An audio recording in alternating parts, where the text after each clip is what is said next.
ઓન્ટેરિયોનો એક એવો PR pathway જે તમને વર્ક પરમિટ સપોર્ટ લેટર પણ ઇસ્યુ કરાવશે, તમને PNB નોમિનેશન પણ અપાવશે. કોઈ LMI ની રિક્વાયરમેન્ટ નથી. 2 વર્ષનું એક્સપિરિયન્સ જોઈએ on tear 0, 1, 2, 3. Experience can be inside Canada, experience can be outside Canada. If in case તમે વર્ક પરમિટ પર હો, then your current employer should be ready to support you. જો નોમિનેશનમાં અપ્લાય કરો ત્યાં સુધી તમારો સેમ એમ્પ્લોયર હોવો જોઈએ. ઇફ ઇન કેસ તમે વર્ક પરમિટ ના હોય તમારી પાસે, વર્ક પરમિટ એક્સપાયર થઈ ગઈ હોય, તો પછી તમે આઉટ ઓફ કેનેડા હો, ઇન્ડિયા હો, ઇન ધેટ કેસ તમારો એમ્પ્લોયર જો તમને ઓફર લેટર આપવા રેડી હોય અને તમને સપોર્ટ કરવા રેડી હોય, in that case you can apply for permanent residency in this pathway. 2 વર્ષના એક્સપિરિયન્સની રિક્વાયરમેન્ટ, મીડિયમ વેજથી ઉપરની સેલરી, આ રિક્વાયરમેન્ટ છે. Plus employer should be qualified.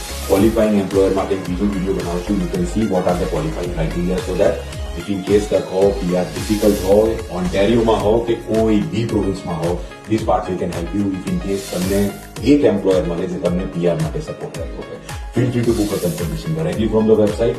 Face to face discuss કરીએ પાથવે, ઇમિગ્રેશનના કોર્સ સ્ટ્રેટેજાઇઝ કરી અને 2025માં PR સિક્યોર કરાવીએ. Thank you.